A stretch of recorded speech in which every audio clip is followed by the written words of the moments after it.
and welcome to Show Biz Buzz with Bruno. I'm Michael Bruno, your host, and we're always presented by the lovely and glamorous Mads Theater. And today we're very pleased to have two newbies joining us today from Madison Public Theatre. Matt Korda, the director of the show coming up wintertime, and one of his new actors to Madison, Bill Buchanan. Thanks for coming in today, gentlemen. Thank you. Absolutely. So, Matt, let's start out with you. Tell us a little bit about your background and who you are, in case there are people that don't know who you are. Okay. Well, I grew up in Madison. I was born and raised here, and didn't do any theater.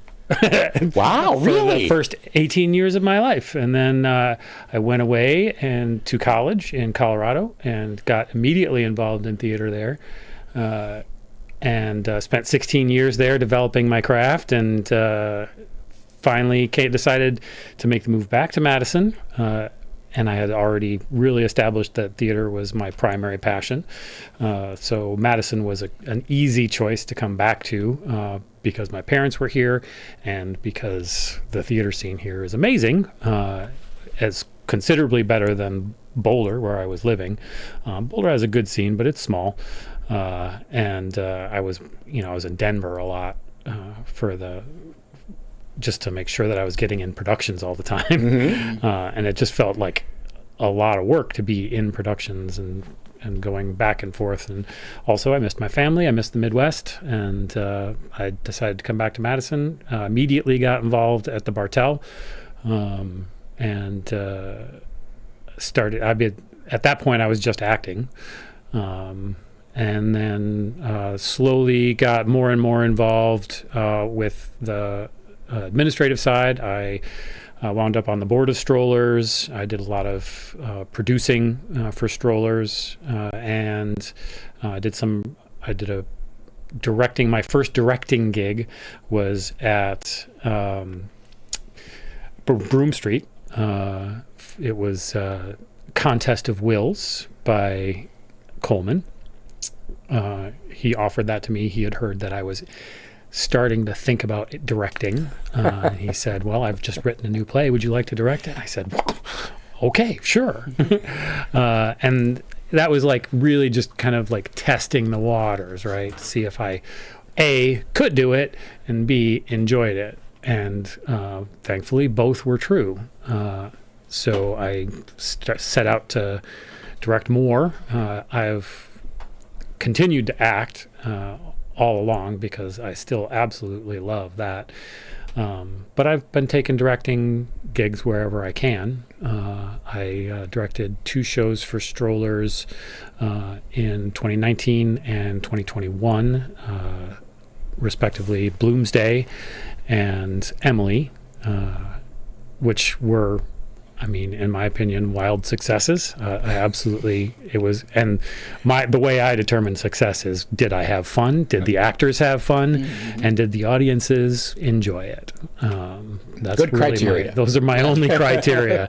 And I think that in all cases that it was the case.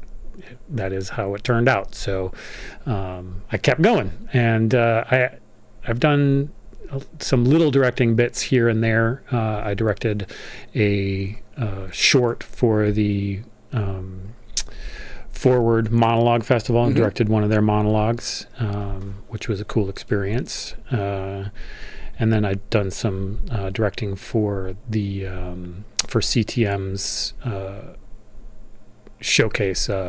They have young writers showcase every year, which was really cool as well. So yeah, I mean, I'm still what I would consider a very inexperienced director, but I absolutely am comfortable doing it now. I haven't completely gotten past the imposter syndrome entirely, but that'll stick with people for a long time. Yeah. But I still really enjoy it. I've absolutely loved working with this cast. Just delightful folks, and everybody's having a good time and just knocking it out of the park. So I'd say this one is going to be a big success too. Excellent. So speaking of the cast, let's get to know one of your cast members. So Bill, tell us a bit about yourself. So it's funny as Matt started talking and like kept going. I was like, wow, I would say pretty much my life story starts out very opposite from Matt's. I was originally born in California, moved around a fair amount as a kid, ended up living with my mom and my stepdad in Idaho, in Boise. And I had been doing theater.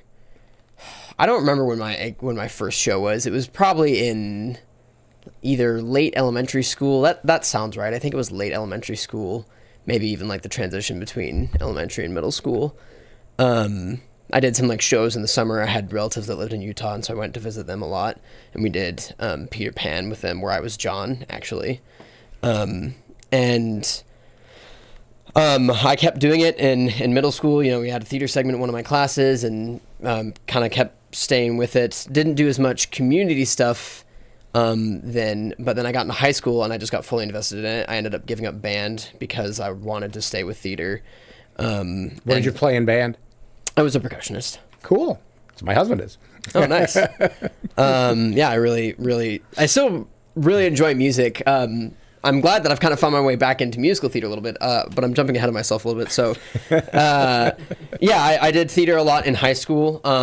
Was in the drama club. I don't think I did the competition, but I was in like the initial acting class in my freshman year, and then I auditioned for the actual drama club, which we called Image Factory. At the end of my freshman year, got in my sophomore year, and then did theater for the rest of the 3 years. I was in multiple of those shows.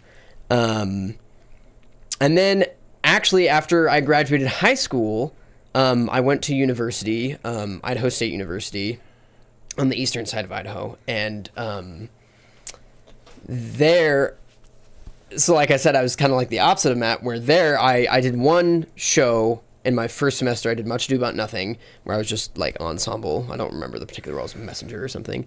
And then after that I stopped. Not because of any like disinterest or burnout or anything like that, but just because I wanted to focus on my studies. I have my bachelor's degree in chemistry, which I earned from Idaho State. And so I kind of ended up just taking a break. How I got down to Madison is a bit of a longer story that I don't particularly feel like getting into, but basically I ended up moving down here with a roommate, and found a job out here doing pharmaceutical work. And I just kind of was living my life, kind of doing stuff, and I'd been meaning to get back into theater for a little while, and finally I had some friends from work who were getting married, and they wanted me at the wedding, so I was there. And while I was there, they introduced me to one of their friends who had worked with Stoughton. And she got the husband and I to audition for 9 to 5 last summer. And so that was kind of me getting back into theater. And so it had been a 7-year hiatus from theater, and I didn't realize how much I missed it until I was doing it again. Like, I knew I wanted to get back into it, but like once I was actually doing it, I was like, oh my God, I forgot how much I really love this.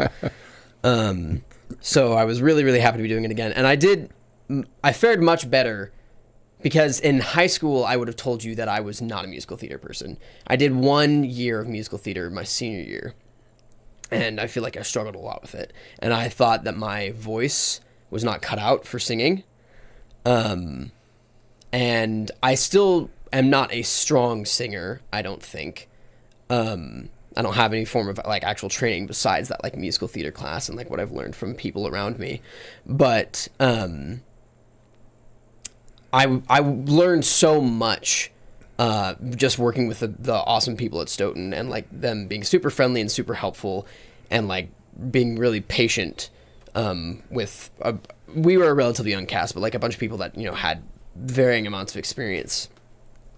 And so I found that like really it's kind of about finding your place in musical theater. I found out that there are songs that fit my voice. I just need to go out there and find them.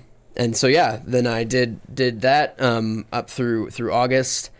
The show went up in August, and then we finished that up, and then I started looking for other things to audition for. Was briefly in their production of White Christmas as well, but I ended up, my heart really wasn't in it, so I decided to drop and go look for something else, and then that was how I ended up finding Wintertime. And how did you find Wintertime? How did that come into you? I think you said we're sponsored by, or like in association with Matt's Theater. I think it was through their website. There we go. Plug for Matt's Theater. Yeah, Woo-hoo! yeah. I was looking through their auditions and was auditioning for just about everything that I saw up there, and this is the one that stuck. So is this one of your first non-musical? This would be your first non-musical performance, then, right? Since coming back. Yeah.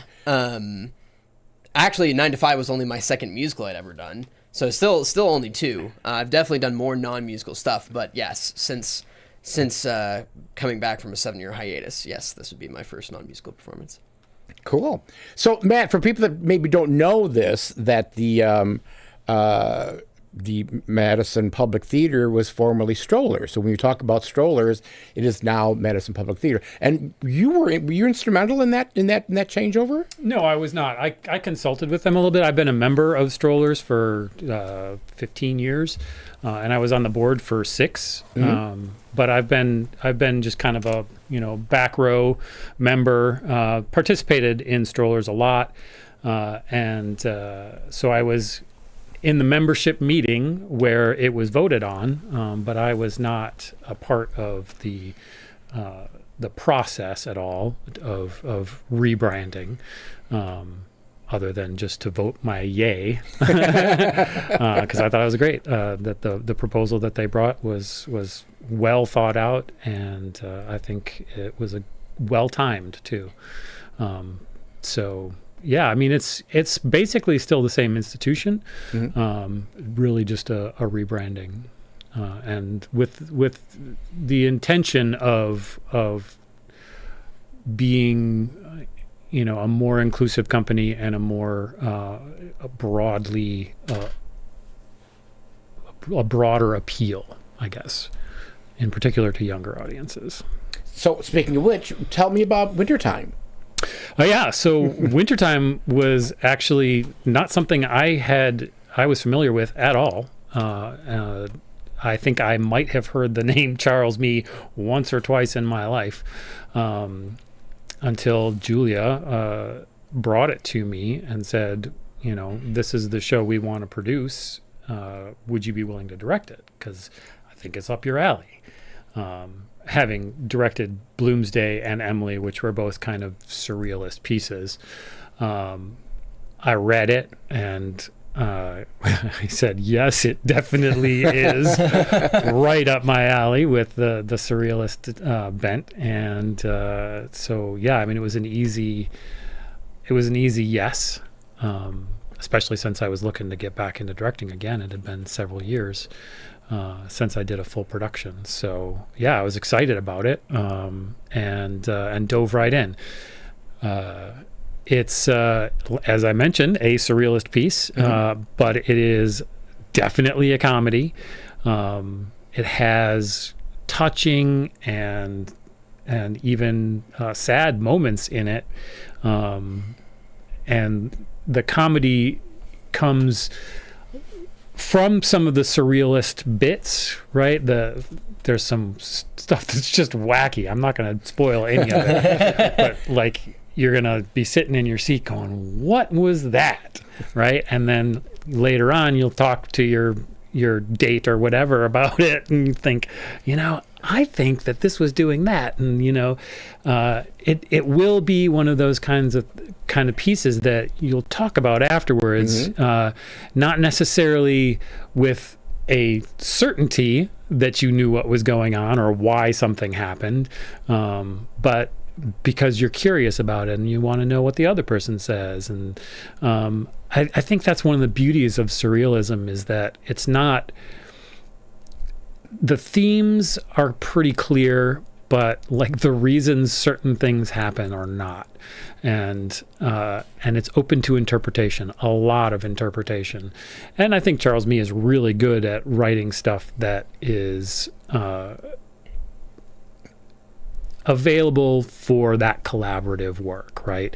A director can take this piece and do whatever they want with it, really. And, he's written in a whole lot of stage directions, so a good portion of the wacky stuff that we do on stage is actually written in the script. But I took that as a baseline, right? I didn't do it word for word. I didn't do it exactly in every case the way it was described. But the alterations that I made were more about working with the constraints that we had, as like, what the set looked like and how much room we had in the theater. Did we have fly space? Things like that, right? So I believe that I was able to take what his intentions were, what I interpreted as his intentions for these wacky moments, and hold true to that and keep it in the same vein, and that we would be relaying more or less the same feelings, and it's just fun. Like, I mean, I watch them on stage every night, especially when we get into the crazy surreal stuff, and they're just having a good time, and that's the best. That's the best. And is it a contemporary piece? Is it something or is it something he's written a long time ago? No. It was written within the last 20 years. Definitely. And he's revised it once, so minor revisions though. So it's very contemporary, but not. It's not like solidly set in any time period, other than the fact that there are certain things that are kind of contemporary, but not like CDs, right? There's a CD. And is it set in a certain place, or is it anywhere? Well, it is not. It doesn't say in this city in this place, but it is definitely set in New England. I mean, that's the feeling of it is where it's set in Northeast U.S. And how many characters are in it? There are 10 actors. Wow. Playing 10 roles. So it's a big cast, and it's definitely an ensemble piece. There are 4 actors who have like the majority of stage time. Like they were called every night for rehearsal. And there were a few that I could, give a couple nights off. But yeah, for the most part, it's definitely an ensemble piece. Cool. So, Bill, who do you play? And are you one of the 4 ones who are there every night? No. I thought about that. I was like, I can say something here. No, I'm definitely not one of the ones that was called every night. In fact, most of the nights, even when we've been doing the full runs, I'm not called until our rehearsals typically start around 6:30. I'm usually not called until 7 or a little bit after. I show up in 2 of the script itself doesn't really break it down into like explicit scenes, but we kind of did just for ease of like scheduling purposes. And of the 7 scenes that we kind of broke it down into, I'm only in 2, but I do have a lot of fun in those scenes. My character has some very interesting moments, also not to spoil anything, but he commands a lot of stage presence. The character's name is Bob, so what's funny, I'm assuming it'll probably be in the program, but I've mentioned this at rehearsal before, is that the character's name is not actually ever said by any of the other characters. Yeah, the compost man. The compost man. That's on your resume. I was like, is that how we're gonna put him in the program? No, you'll be. Oh, okay. Yeah. It'd be kind of fun. Like it's a little Easter egg. Like you have to know the script or like come watch the podcast to find out what the character's name is. Yeah, his name is Bob, but none of the other characters said it, which I thought was an interesting little detail. He's just like, he's kind of this exterior person that kind of finds his way into the drama that is happening on stage and then just disrupts everything. He's a local. Yes, that's true. He's a local. So tell me a little bit about the other people in the play with you. The actors or the characters? Yes. The actors. Because I'm at rehearsal so much less than a lot of them, I haven't gotten to know any of them as well as I would like, I think. But my experiences with everyone has been great so far. Everyone's been really friendly, really pleasant. They all have various interesting ideas and takes. And I think we all do a good job of, like, when we're rehearsing, we do this how it is, and then someone will throw out a suggestion. And I've heard those suggestions come from just about everyone in the cast. I try to make a lot myself, but like I've heard Michael and Jack and Megan all make different interesting suggestions about it, and whether or not it's related to their characters. Just throw out an idea. Take it or leave it. Something I encourage is that when cast members, especially in comedy, when cast members have an idea for a bit or whatever, speak up. Let's talk about it. Let's try it. Because theater is inherently collaborative, absolutely. Right? So it's like, absolutely. Try it, see if it works. If it doesn't, or it's not to that actor's taste or whatever, then you just leave it and try something else. And are these mostly new people that you've worked with, or do you have some of our regular thespians from Madison in the show? I have worked with Megan, who plays Maria, multiple times. I've worked with Carol once, but otherwise, no. Paul Pakyars, who plays Berta, is also somebody I've worked with. But other than that, they are all new to me. Like I really had a lot of new faces at my auditions, and which was exciting to me. It was really cool to see, and I mean, such talent, like an amazing pool of actors to pull from. It made my decisions difficult, but I mean, I don't regret any of them. We have been having a blast, and everybody is super, super talented and really enthusiastic, and just like gung-ho for this show, which I'm like, couldn't ask for more. Yeah, exactly. Was it Eric that has worked with strollers before? Eric was in the last Madison Public Theatre production, the story of the Collier brothers.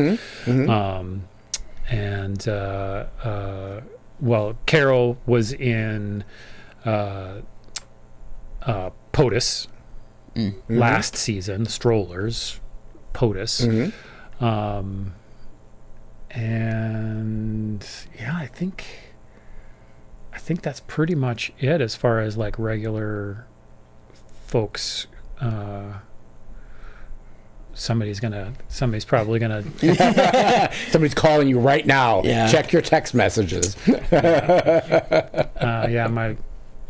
It's 10 people. It's hard to keep track of all those people. Really, right? really. But yeah, we got lots and lots of new faces, and it really speaks to what the Madison community is all about too. Is that there's a constant influx of actors because the community is so welcoming, and there are so many opportunities.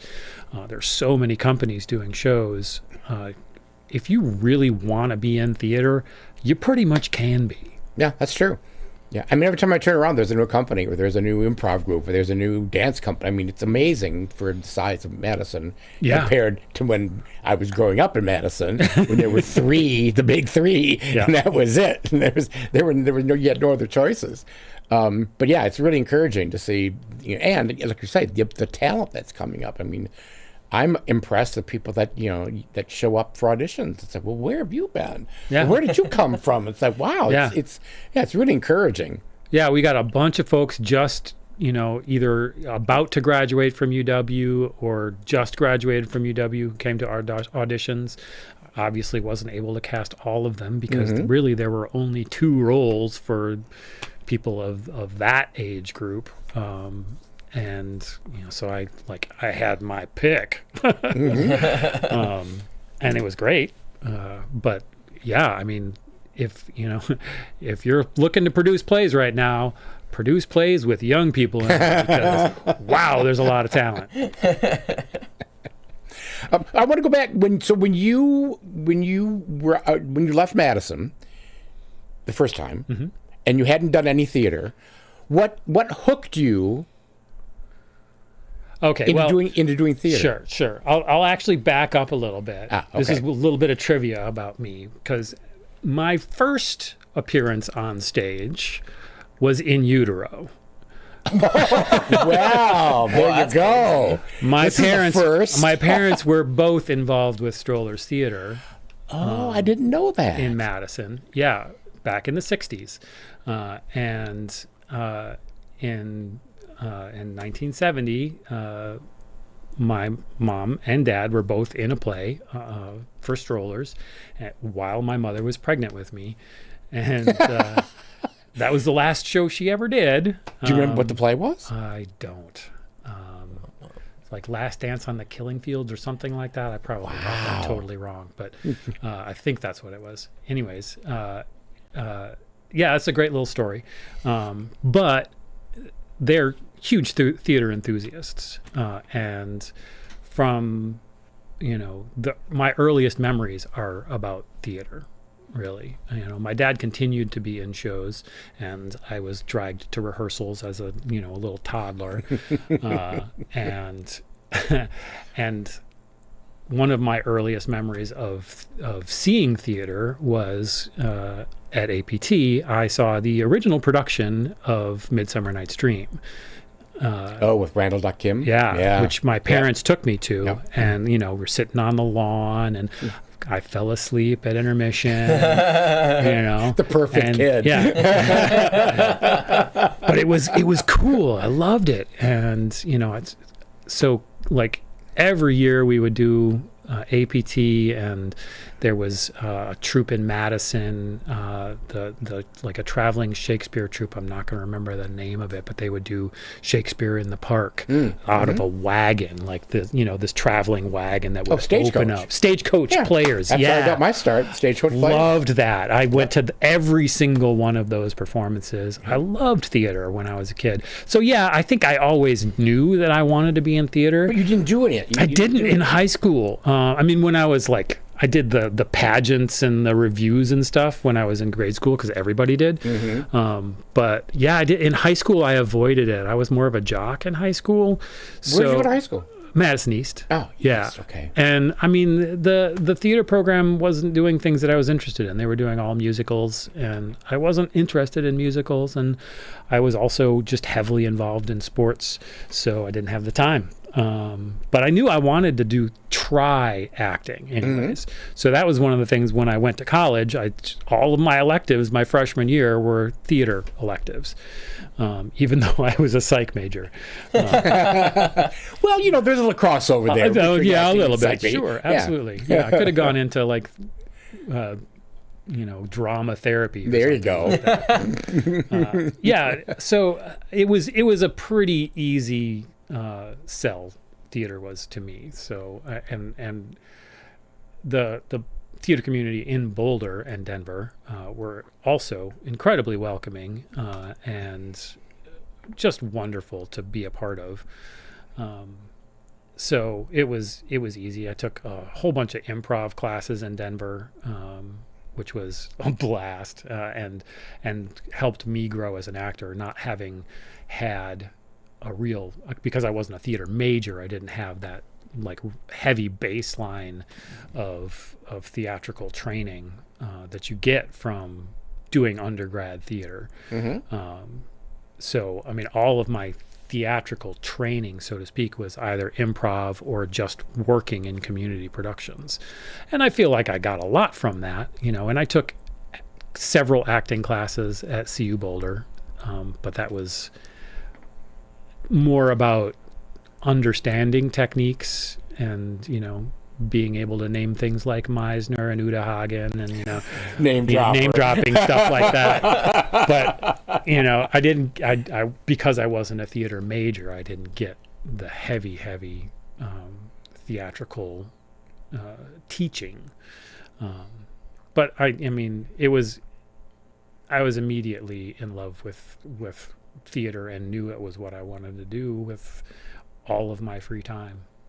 And then, have you done any improv with any of the improv groups back in Madison? You've been back in Madison? No, I haven't. You've done an Are We Delicious? Or Oh yeah, I've done Are We Delicious? Yeah. I wouldn't necessily call that directly. Well, that's strictly improv, but there's a lot of improvisation that goes on. Yeah, Monkey Business has auditions.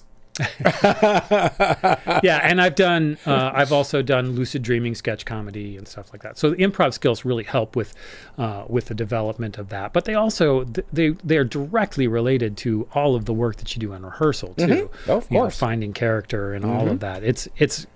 even if you never do like short form or long form improv, so to speak, on stage, improv is a skill, I think, personally, that will serve every actor. I agree, 100%, 100%.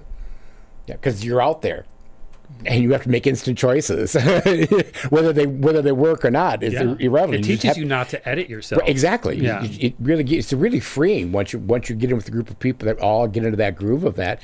It's probably next to stand up, which I think is the hardest form, because it's just you and that audience, and that's the toughest job I've ever had in my life is doing stand up.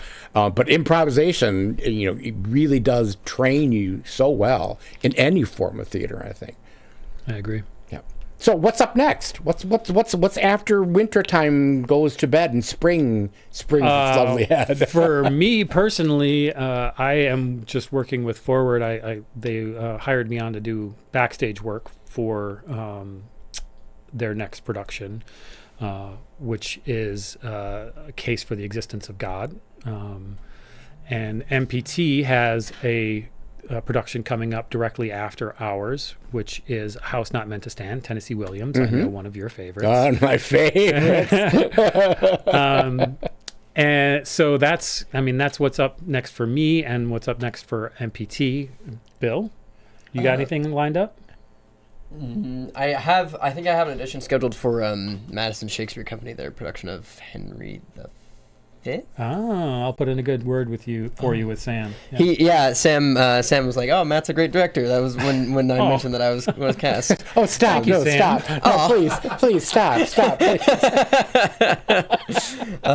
He said he might try and see one of the performances. But yes, I've got that audition scheduled. But besides that, I'll probably just keep looking on Mads Theater. There you go. That's what you need to do. And what about what's the next show for Madison? Madison Public Theatre. House Not Meant to Stand. Yeah. House Not Meant to Stand. That is it. That's the next one. That's their next coming up. production. That opens in April. I don't know. You probably have auditions coming up for that too. Pull up Mads Theater. It's on there. Cool, excellent. Is there anything else that we need to know about you, about either one of you, or about this production? What? Obviously, it being a surrealistic madcap thing, what would you tell people that are like, I don't really understand what this show is about? Why would I come and see this? Oh, it's actually just a lovely little romance. I hate to call it a romantic comedy. It has romance, it has comedy, but to call it a romantic comedy puts it in a very specific genre, which I don't think it doesn't fit into that pigeonhole. I agree. But there are beautiful moments of romance. There are beautiful, hilarious, really funny things that happen. Most of the funny comes from the surrealism, and Bob. Bob is. We'll see if I do my job. He's our comic relief.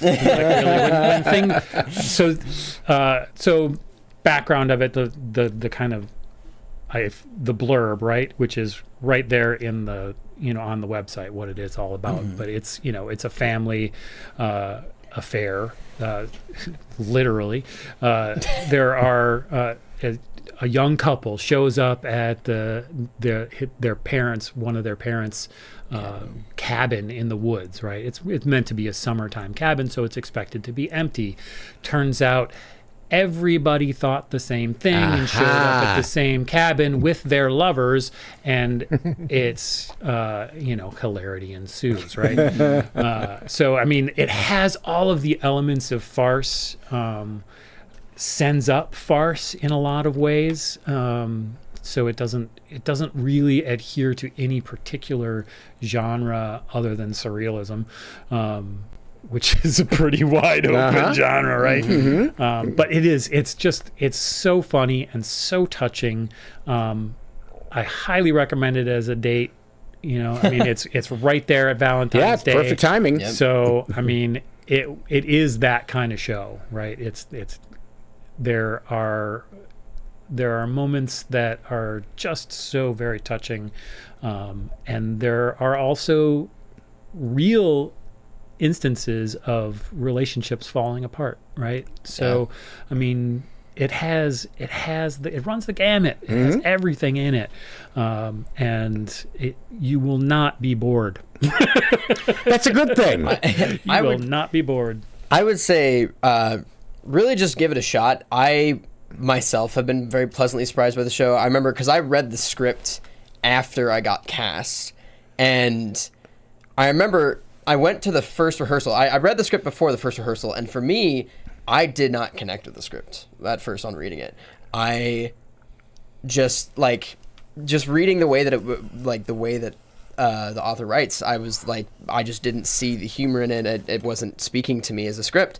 And then I was like, am I misremembering that he said this was a comedy? Like, is it actually like more like romance focused? Wait, what is this? This ain't funny. And then I went to the first rehearsal where we did the read through, and Matt said something along the lines of like, this script just makes me giggle. And I was like, nope, I didn't misremember that. But it just didn't speak to me. And so then we started to, go through and read through the show, and then I started to see where some of those funny moments, and it's really, I think a lot of it comes from the performance. I think it's one of those things, it's the same kind of deal where like so many students hate Shakespeare, right? Because they're taught it in their English class when they read it as a book, when it's meant to be seen, not read. And having spent a lot of time with this show now, I would say I feel very much the same way, where personally I didn't connect with it when I read the script, but now there are moments where I am, not on stage, so I'm watching the people that are on stage, and they catch me completely by surprise, and I laugh out loud. Jack, one bit. Yeah, you know what I'm talking about. That got me really good. Yeah. There are several moments like that will just like completely catch you by surprise. And yeah, even if it seems totally obscene, absurd, like not what you would typically enjoy, I think you will be surprised when you come to the show. Excellent. And you open this Friday. We do. And you run 2 weekends? Three weekends. 3 weekends. Yeah. Oh, you've got a 3-weekend show. 9 performances. Wow. In the We do not have a performance on Super Bowl Sunday. Wise choice. Who cares? But wise choice. Well, I mean, we usually Strollers last season did a performance. I was in Mother Courage, and we had a performance on Super Bowl Sunday. We were pleasantly surprised at the number of people that came out for the show.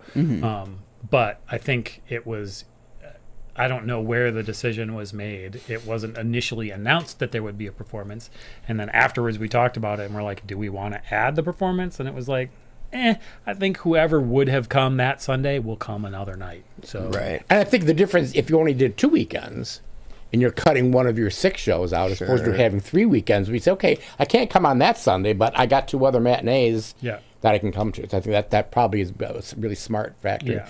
And that's kind of what we did with Savoyers. We realized that our target market audience is a matinee. So we cut the Saturday night one out and made a Saturday matinee and a Sunday matinee, because that's what people historically have come to see, the matinee. So that's it's just great marketing sense. Good. Tickets on sale now at the Bartell box office. You can call, go on the website, go to madstheater.com. Thank you both for coming today. It's a pleasure meeting you. It's always wonderful to see you, Matt. Go and see Wintertime and have a love affair, surrealistically. please do. Thank you, everybody. Thanks for watching. We'll see you in a couple weeks. Thank you, Ben. Thank you, Jim. And take care. Stay warm.